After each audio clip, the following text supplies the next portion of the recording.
Vamos entonces a retomar, después de esta pequeña pausa, el estudio de los ciclos Brayton. Una cosa interesante que de estos ciclos Brayton, ya como describimos hace unos momentos, está formado por 4 procesos, 2 procesos son a presión constante y 2 procesos son isentrópicos.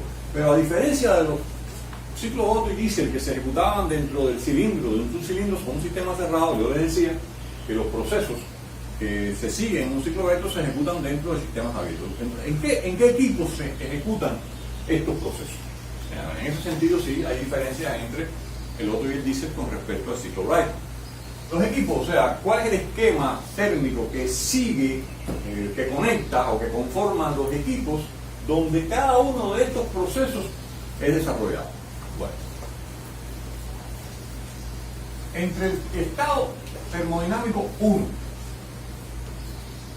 que es este estado termodinámico, y el estado termodinámico 2, nosotros tenemos un proceso de compresión a entropía constante. Ese proceso de compresión a entropía constante ocurre en un compresor, como es acostumbrado. Sabemos que los compresores o los procesos de compresión nosotros podemos modelarlo de 3 formas diferentes. Podemos modelarlo como una compresión isotérmica, como una compresión adiabática o incluso como una compresión politrópica, que probablemente es la más común. Pero desde el punto de vista del ciclo Brayton se modela como una compresión adiabática reversible, o sea, isentrópica. Posteriormente a esa compresión, la sustancia de trabajo recibe calor.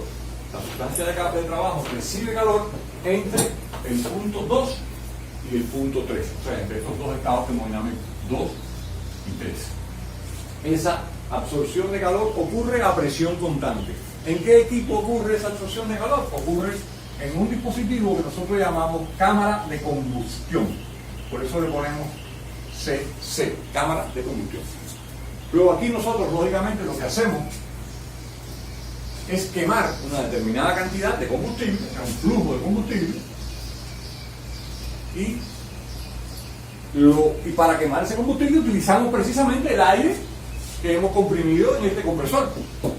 Posteriormente, lo que sale de esta cámara de combustión, que se supone sean gases de combustión a una temperatura elevada, nosotros entonces los llevamos a una turbina donde nosotros vamos a buscar el trabajo útil que ese ciclo es capaz de darnos, que sería el proceso de expansión en una turbina. Ese proceso de expansión en una turbina ocurre entre el estado 3 y el estado 4. Ya, lógicamente, después el rechazo de calor ocurre entre el punto 4 y el punto 1. No es muy difícil, usted puede sin problema ninguno unir estos dos puntos y considerar que aquí en esta unión usted simplemente lo que hace es rechazar una determinada cantidad de calor. Pero ¿qué en realidad es lo que pasa?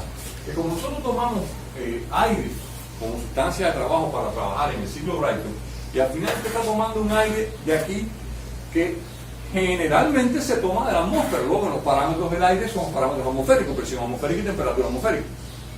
Pues entonces, cuando descargamos aquí, nosotros descargamos a una temperatura, como usted se da cuenta en este ciclo, nosotros descargamos el aire en el punto 4 a una temperatura mucho más elevada que la temperatura ambiente. Pero, de todas maneras, todo ese calor que nosotros estamos descargando por aquí es rechazado al ambiente. Y por eso muchas veces usted se va a encontrar en los esquemas térmicos que el proceso de rechazo de calor se deja abierto. O sea, quiere decir, se deja simplemente de esta manera y se asume, lógicamente, que lo que está saliendo por aquí, por el punto 4, simplemente rechaza calor hasta que vuelve a ser absorbido por aquí en el punto 1 y de esa manera se cierra el ciclo. De hecho, como estaba dibujado antes, podría también ser ejecutado porque hay ciclos de turbinas de gas, de los cuales no vamos nosotros a hablar aquí, que trabajan con una sustancia de trabajo que no es aire, o sea, una sustancia que está siempre dentro del sistema y que entonces recibe calor de manera indirecta y no quema directamente combustible con esa sustancia, sino recibe calor de manera directa en un intercambiador de calor y rechaza calor en otro intercambiador. Luego un ciclo de turbina cerrado, o sea, donde la sustancia de trabajo está encerrada y por lo tanto trabaja de manera diferente. Pero el más común es este, o sea, un ciclo que trabaja de esta forma. Lógicamente, como este compresor necesita trabajo, pues alguien tiene que ser capaz de suministrar el trabajo que este compresor necesita. Y lo que se hace es muy simple. Se dice, yo voy a tomar parte del trabajo de la turbina, o lo que es lo mismo, voy a conectar en el mismo eje compresor y turbina. Y por lo tanto la turbina va a ser capaz de entregarme el trabajo que este compresor necesita para realizar el proceso de compresión, y a la misma vez ella debe ser capaz de dar una cantidad de trabajo neto a la salida. Ahora fíjense bien, en la medida en que la turbina sea capaz de dar la cantidad de trabajo neto, pues entonces este ciclo será útil, porque de hecho las primeras turbinas de gas que se construyeron, no eran capaces prácticamente de dar ningún trabajo neto, o sea, toda la cantidad de trabajo que se producía en la turbina se gastaba en la compresión. Luego las eficiencias eran extremadamente bajas. Por lo tanto, cuando usted tiene un ciclo como ese, que es un ciclo conocido como ciclo Brayton, la eficiencia del ciclo Brayton ya analizada con respecto a cada uno de los dispositivos, comúnmente se hace algo muy similar a lo que se hacía cuando se estudió el ciclo de vapor. O sea, por ejemplo, para el caso del compresor, el trabajo de ese compresor tiene que ser igual a menos la variación de entalpía. Y menos la variación, por supuesto, trabajo por unidad de masa, estamos hablando, es igual a menos la variación de entalpía. Esa menos variación de entalpía en el proceso de compresión no es otra cosa que menos H2 menos H1. Fíjense que este proceso es un proceso a entropía igual constante. Lógicamente no hay calor intercambiado en este proceso, es un proceso adiabático reversible. Luego, la cámara de combustión,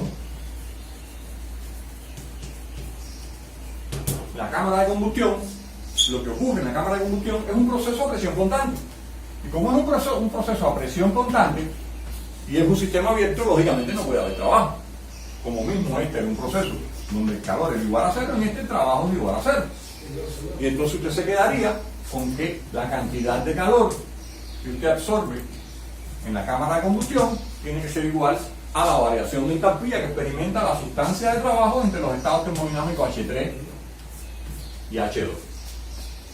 A seguir la turbina. La turbina simplemente también es modelada, igual que el compresor, como un proceso, como realizando un proceso a entropía constante, lógicamente es adiabático, y entonces el trabajo en la turbina sería igual al menos delta H, o sea, sería menos H4 menos H3. Pero lo que pasa normalmente es que como para la turbina dan trabajo en realidad positivo, o sea, realizan trabajo sobre o entregan trabajo, no es un sistema de consumo, sino un sistema que entrega trabajo, pues entonces nosotros hacemos la turbina de vapor, invertimos la entalpía y ponemos H3 menos H4, porque sería menos H4 menos H3, en realidad menos delta H. Y por último, el calor rechazado, ¿no? El calor rechazado en un proceso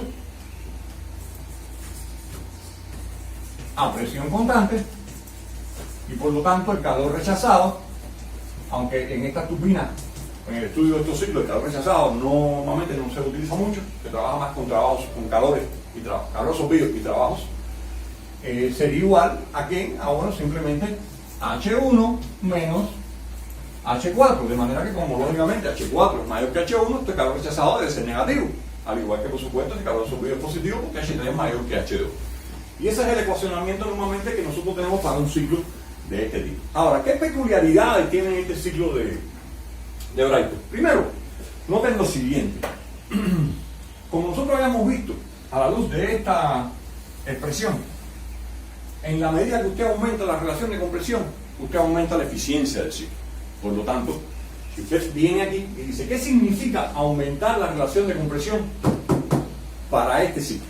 Bueno, significa que la relación que hay sobre la relación de compresión, de presión, es P2 sobre P1. Aumentarla quiere decir, si normalmente usted va a aspirar a este punto, generalmente en condiciones ambientales, la única opción que usted le queda para aumentar la relación de presión es aumentar la presión de descarga del compresor. Quiere decir que yo podría tener un compresor descargando, por ejemplo, en este punto, 2'. Y eso garantizaría una relación de presiones más alta.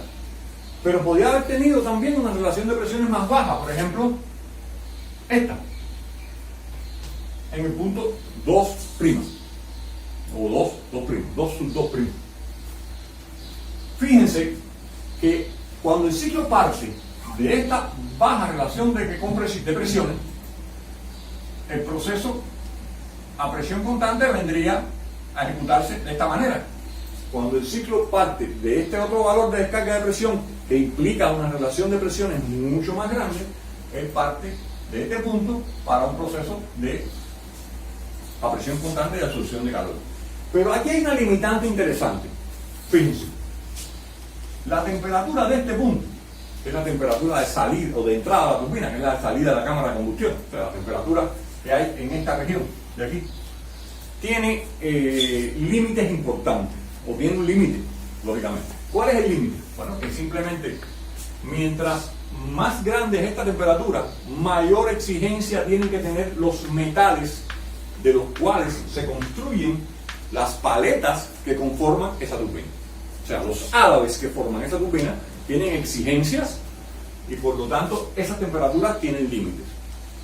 Pero, lógicamente, mientras más alta es esta temperatura, análogamente a lo que vimos en el ciclo de vapor, usted dice, mientras más alta yo sea capaz de elevar esta temperatura, lógicamente más alta es la temperatura media de absorción de calor que yo estoy teniendo en el ciclo, y por lo tanto, a la luz de lo que sabemos del ciclo de Carnot, debemos tener mayor eficiencia también. No solamente aumentaríamos la eficiencia a partir de aumentar la relación de presiones, sino que también tendríamos la opción de hacerlo aumentando el valor de esta temperatura. Pero lo que ocurre en realidad es que nosotros tenemos un límite, y ese límite de temperatura se conoce muchas veces como el techo térmico. El techo térmico de los metales.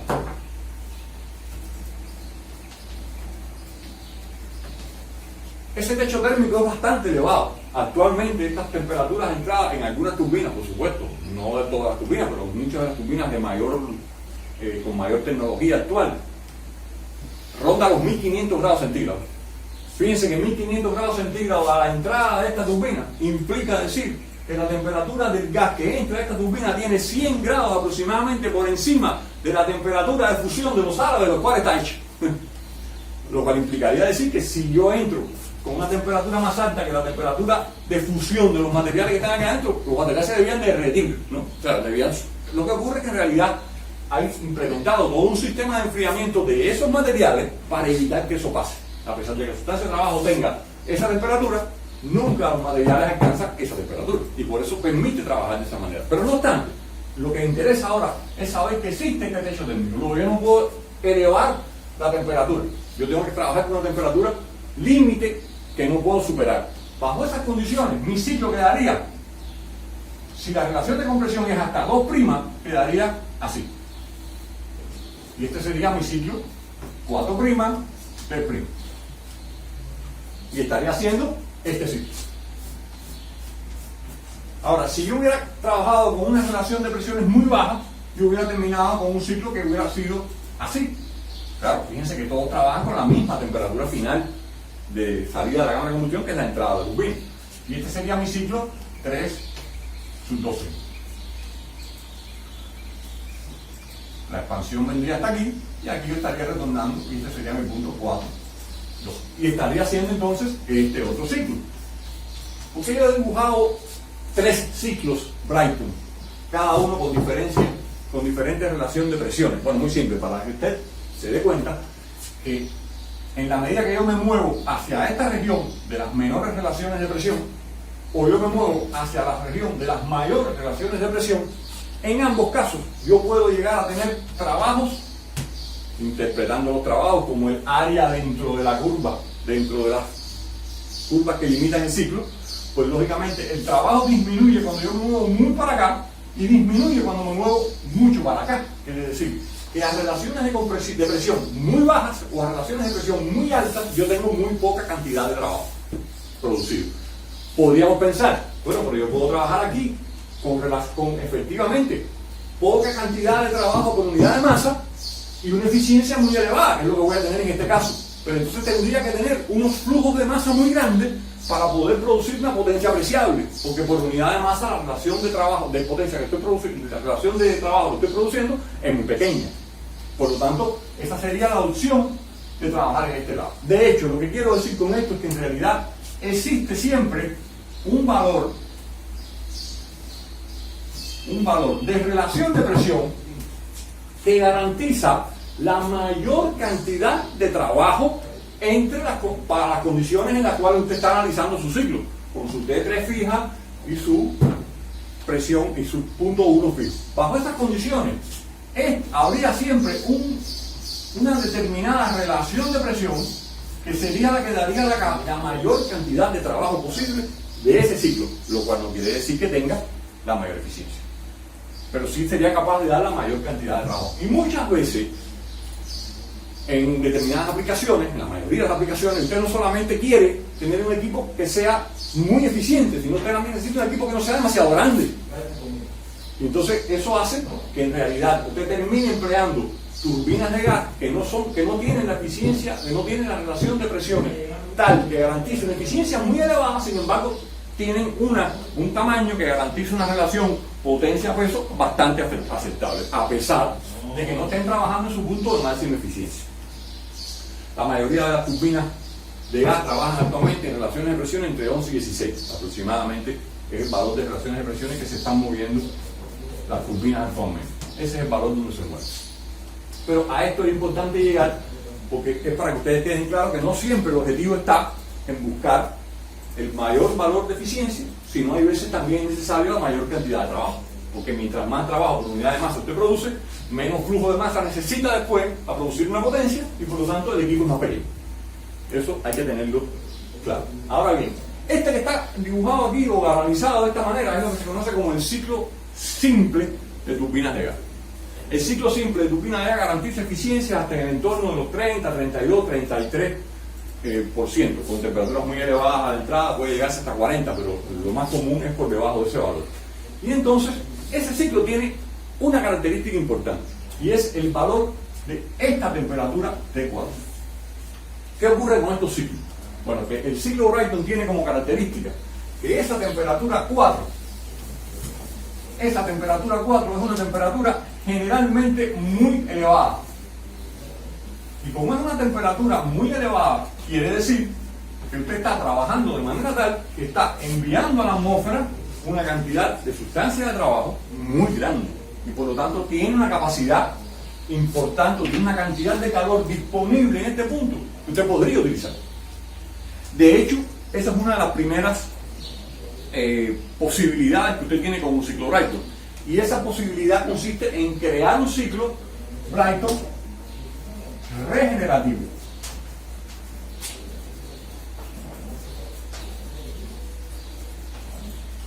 ¿Qué implica un ciclo Brayton con regeneración? Simplemente, si usted tiene que entregar calor desde 2 hasta 3 en una cámara de combustión para lograr la expansión en la turbina hasta 4, donde usted está expulsando gases a una temperatura muy elevada, pues entonces no es nada poco lógico o decir que en vez de expulsar directamente los gases a la atmósfera en este punto, yo simplemente lo que voy a hacer es decir, yo voy a tomar ahora y voy a traer esos gases a un equipo donde yo voy a intercambiar calor de esos gases con el aire que sale de la descarga del compresor. Luego, este sería ahora el punto 2, y entonces después de que ese aire se calienta a expensas del calor intercambiado en este equipo, yo voy a meterlo a la cámara de combustión y después entonces voy a entrar a la turbina. Luego este sería el punto 1, este sería el punto 2, este sería el punto 3 y este seguiría siendo el punto 4. Lógicamente quiere decir que ahora yo voy a tener un punto aquí que voy a llamar A y un punto aquí que puedo llamar B. Este equipo que está aquí, noten que tiene la siguiente característica. ¿Qué es lo que viene por aquí? Aire, a la salida del compresor de este punto 2, que tiene determinada temperatura mayor que la temperatura ambiente, pero no ni se acerca para otra temperatura de estado 3. Luego, en realidad, cuando yo mido ese ciclo, es como si hubiera hecho esto.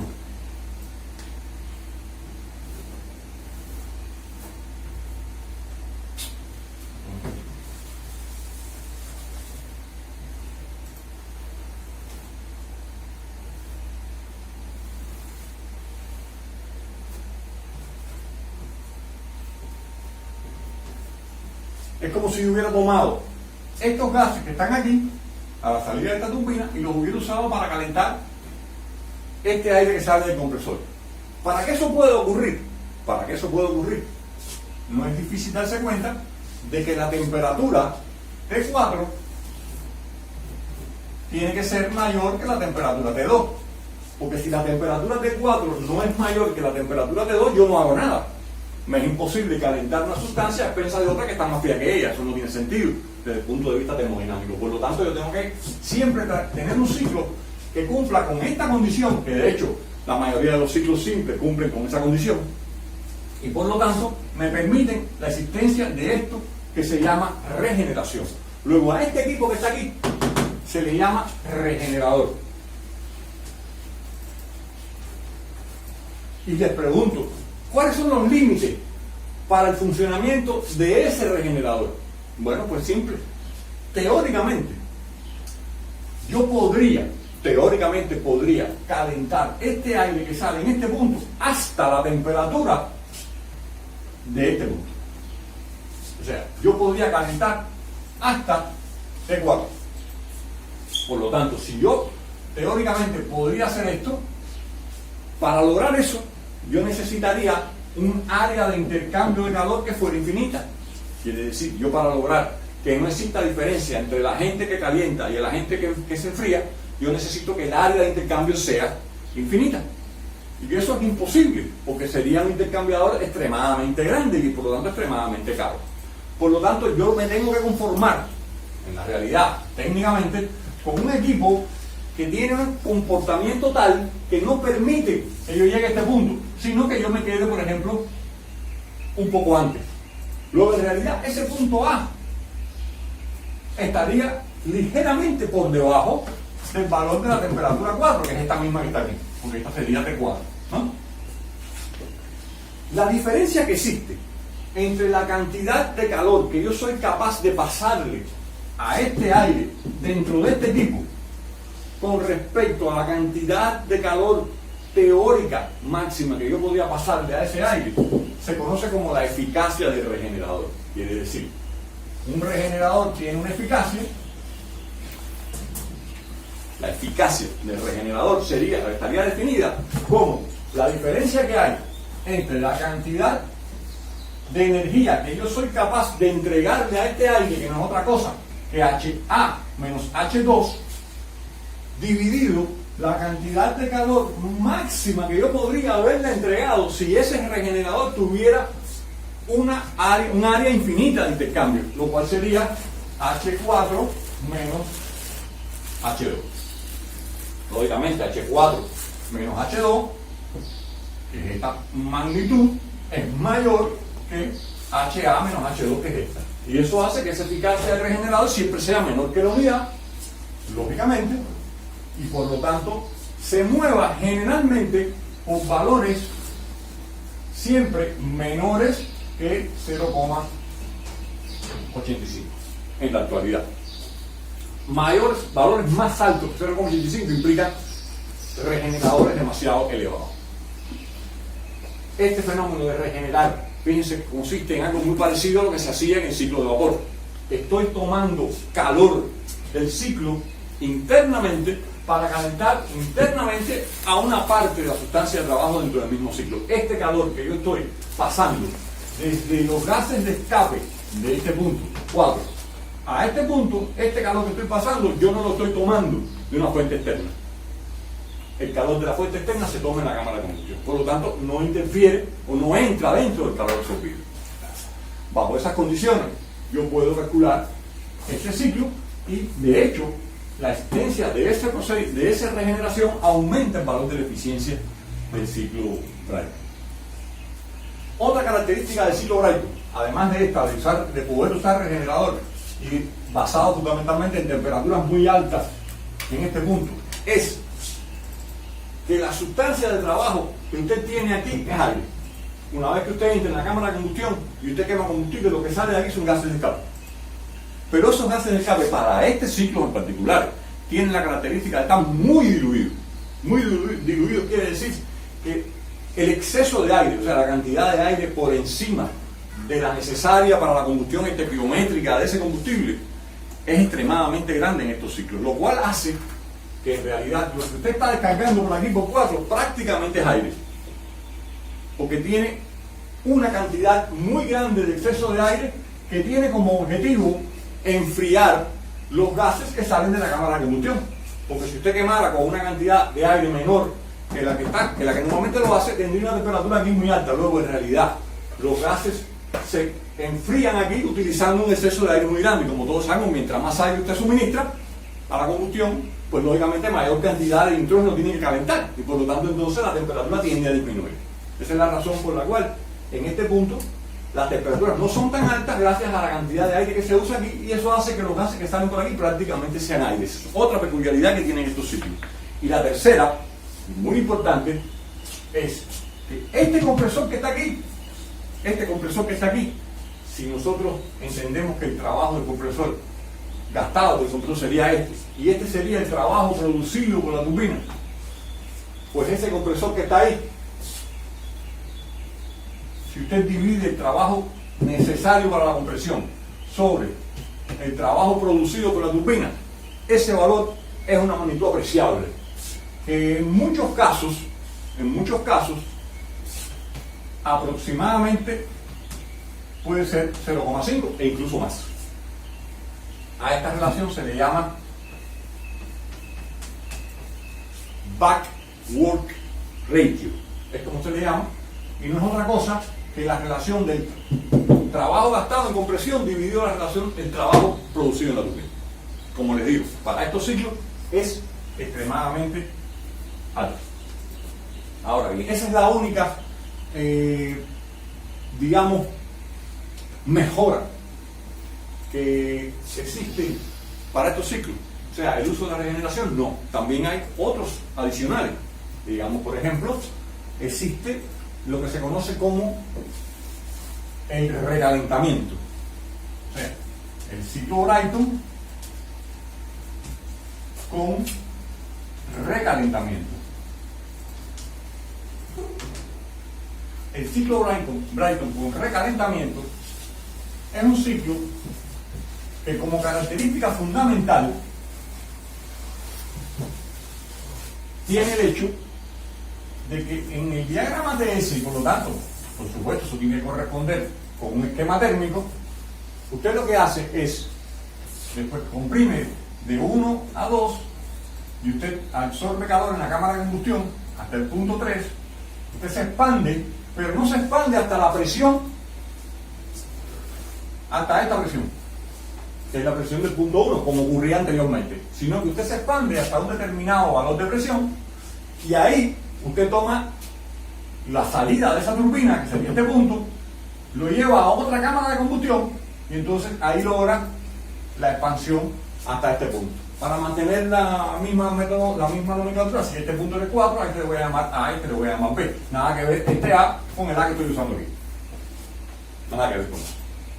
Por lo tanto, el ciclo quedaría de esta forma, y si usted lo mira en el esquema térmico, vamos a eliminar ahora la regeneración, lo que usted tendría sería un ciclo así.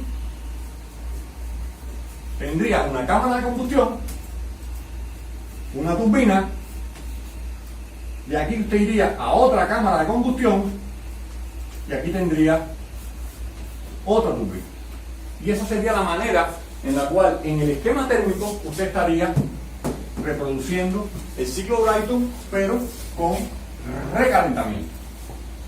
Fíjense que ahora, cuando usted va a analizar eso, si usted dice este punto es el punto 3, este punto es el punto A, este punto es el punto B, y este punto, a la salida aquí, es el punto 4, pues entonces yo tengo ahora que tener en cuenta que no solamente yo tengo calor absorbido entre 2 y 3, sino que tengo calor absorbido entre A y B.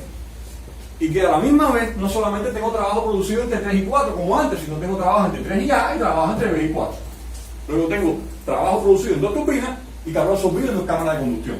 Luego, el calor absorbido para este ciclo tendría que ser H3 menos H2 en la primera cámara de combustión, más la cantidad de calor que absorbo en la segunda, que sería HP menos HA.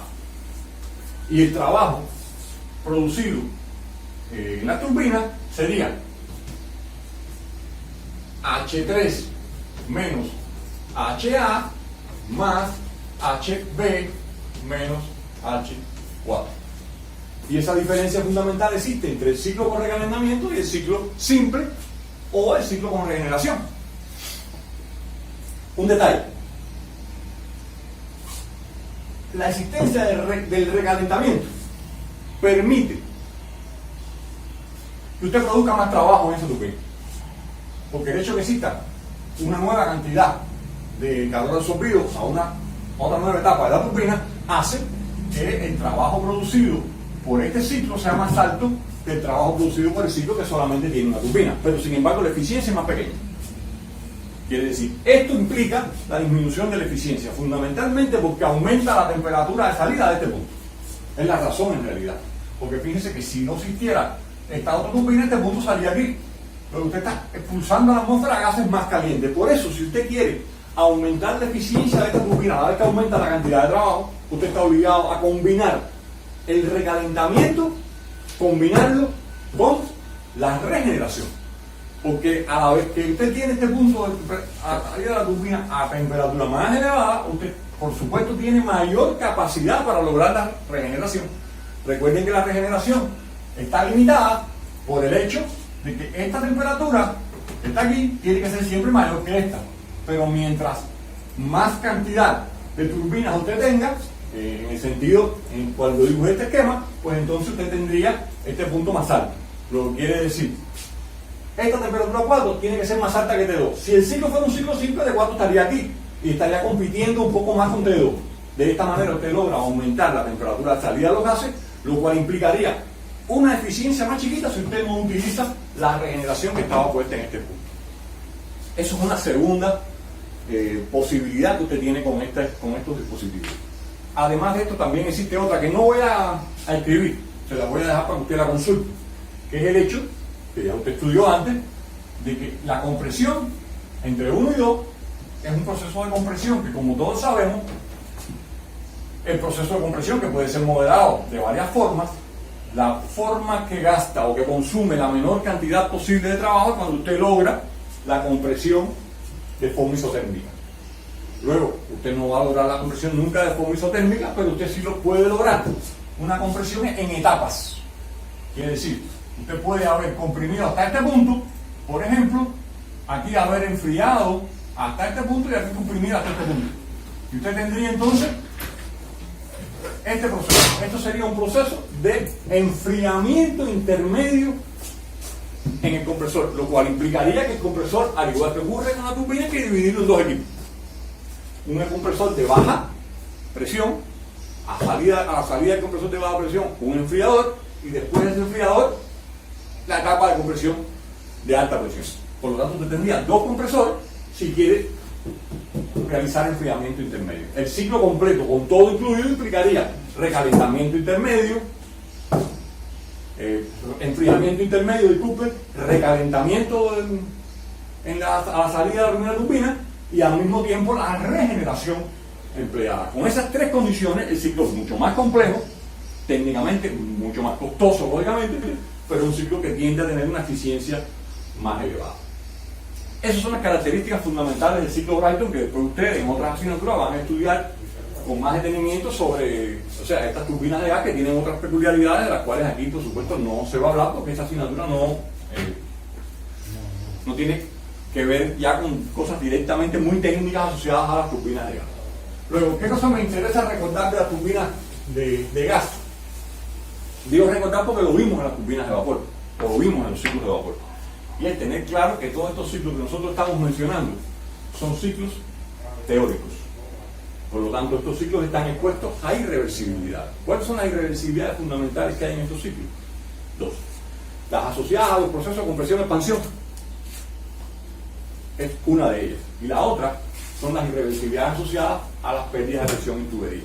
Como normalmente las pérdidas de presión en los equipos que se intercambian en la sustancia de trabajo entre diferentes equipos es comparativamente menor que la pérdida o las irreversibilidades que existen en el proceso de compresión y el proceso de expansión, por lo tanto son solamente esos que nosotros vamos a hablar. Y no vamos a detenernos mucho porque ya ustedes lo estudiaron en turbinas de vapor. Y es saber que existe una eficiencia relativa interna de turbina y una eficiencia relativa interna del compresor. ¿Cuál es la diferencia entre ellos? Bueno, siempre, en el caso de la turbina,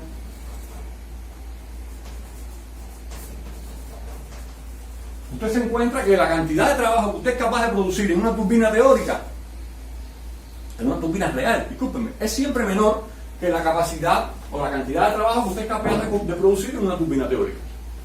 Mientras que en el caso del compresor, usted se va a encontrar que el trabajo que teóricamente usted usaría en la compresión siempre es menor que el trabajo real que usted usaría. Es como les expliqué en el caso de vapor. Cuando usted quiere producir trabajo, las irreversibilidades no lo dejan, lo hacen producir menos. Cuando usted quiere consumir trabajo, las irreversibilidades lo hacen gastar más.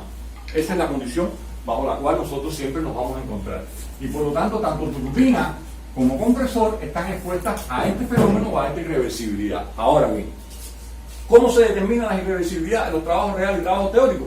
No es complejo, ya usted lo sabe porque lo vio en el caso del ciclo de vapor, y aquí no hay diferencia. Simplemente las expansiones en la turbina no son capaces de seguir una isentrópica, o sea, no son capaces de expandirse de 3 hasta A, sino que tienen puntos intermedios, o puntos donde las expansiones terminan, que tienen por supuesto mayor entropía que la que tiene el punto hacia donde terminaría la expansión isentrópica.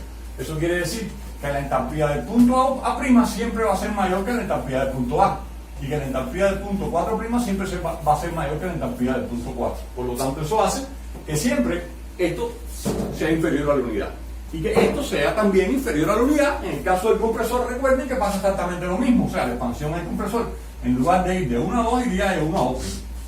Y usted las trata de la misma manera que trató las turbinas o las bombas en el caso de los ciclos de vapor. Finalmente, cuando usted mira los ciclos de Brayton, una de las cuestiones más importantes de los ciclos Brayton, sobre todo los ciclos Brayton simples, que yo por supuesto mencioné a lo largo ahora aquí de estas explicaciones, es el hecho de que las turbinas tienen temperaturas de salida de gases muy elevadas. Quiere decir, la temperatura de salida de los gases de las turbinas en un ciclo Brayton son extremadamente elevadas. Y cuando digo extremadamente elevadas, quiere decir que para un ciclo simple de turbina Brayton, de turbina de gas, un ciclo simple, o sea, un ciclo trabajando solamente con una cámara de combustión, así como este, un ciclo como este, puede tener temperaturas de salida de los gases de la turbina superiores a 580, 600 grados centígrados. Quiere decir, usted está expulsando a la atmósfera cantidades de gas con potencial energético enorme. Y eso motiva que se empleen muchas veces estos ciclos en combinación con ciclos de vapor. ¿De qué manera se combinan estos ciclos con los ciclos de vapor? Bueno, de una manera bastante simple. Piensen que usted tiene un ciclo como ese, con una cámara de combustión y una turbina, y si yo tengo aquí disponibles una cantidad de gases con una temperatura muy elevada, pues simplemente yo puedo traer esos gases a un dispositivo donde yo, por ejemplo, produzco vapor, y por lo tanto yo puedo tener aquí una producción de vapor que podría expandir en una turbina con su correspondiente condensador, su bomba, y cerrar el ciclo de esta manera. Fíjense que es muy simple, es una representación muy simple que estoy empleando, estoy obviando un conjunto de cosas, pero lo que estoy diciendo es que yo puedo utilizar estos gases con un potencial energético muy elevado y utilizarlo para producir vapor, y ese vapor utilizarlo en un ciclo de vapor, como el caso del ciclo Rankine. Solo que por supuesto yo tengo que tener una cantidad de gases capaz de producir una determinada cantidad de vapor para la turbina que yo estoy empleando aquí. Entonces si yo uso aquí 3 turbinas de gas lanzando aquí, o 4 o 5, y aquí tengo 1 o 2 ciclos de vapor, ya eso depende de las características fundamentales del esquema que usted vaya a desarrollar. Actualmente casi todas las centrales eléctricas que se planifican en el mundo nuevo se basan en esto, que no es otra cosa que ciclo combinado. Recibe el nombre de ciclo combinado. Y estos fueron los que más o menos yo les mencioné en la conferencia anterior, que tenían como meta en su eficiencia un número tan alto como este que está aquí.